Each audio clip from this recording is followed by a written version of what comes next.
এত video Facebook ইউটিউবে upload দিতে হয়, প্রতিদিন সকালে একটা বিকালে একটা, প্রতিদিন 2টা, মাসে 60টা ভিডিও। এত ভিডিও কোথায় পাবো? 60টা ভিডিও, তাও আবার নিজের পেজ দিয়ে নিজে ভিডিও করে সেই ভিডিওগুলা আপলোড দিতে হবে।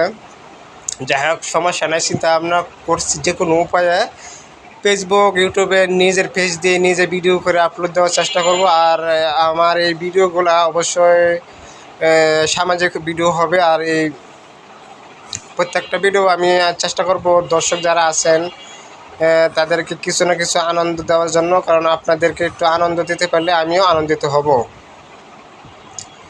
তাই আপনারা ভিডিওগুলো দেখবেন অবশ্যই। যদি মন খারাপ থাকে আমার ভিডিওগুলো দেখবেন, একটু হলেও আনন্দ পাবেন আশা করি।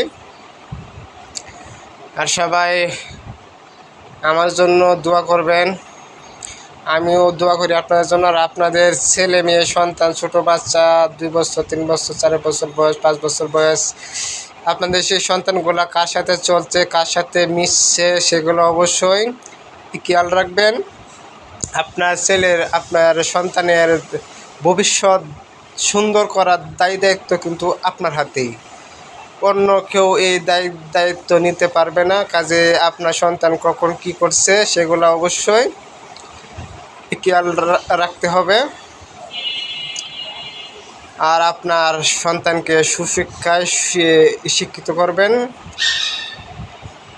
আপনার সন্তান যদি ভুল করে, অন্যায় করে, অবশ্যই তাকে শাসন করবেন, কিন্তু গায়ে হাত তুলবেন না। সন্তানকে গায়ে হাত তুললেই যে শাসন হয় তা কিন্তু না।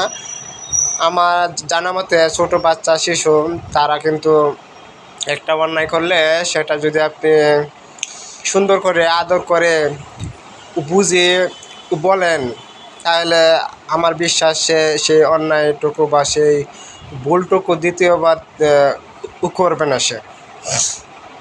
যদিও দ্বিতীয়বার সে ভুল করে আবার আপনি সুন্দর করে আদর করে শাসন করবেন, আশা করি তৃতীয়বার সে ভুল কখনোই করবে না, এটাই আমার বিশ্বাস। কিন্তু সন্তানের গায়ে হাত তুলে আঘাত করে এরকম শাসন আমার মতে ঠিক না। যাই হোক,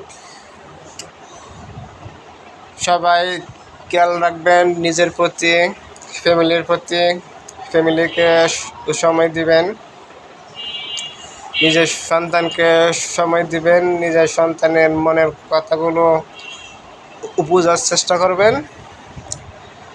দোয়া করবেন, ভালো থাকবেন, সুস্থ থাকবেন। আল্লাহ হাফেজ।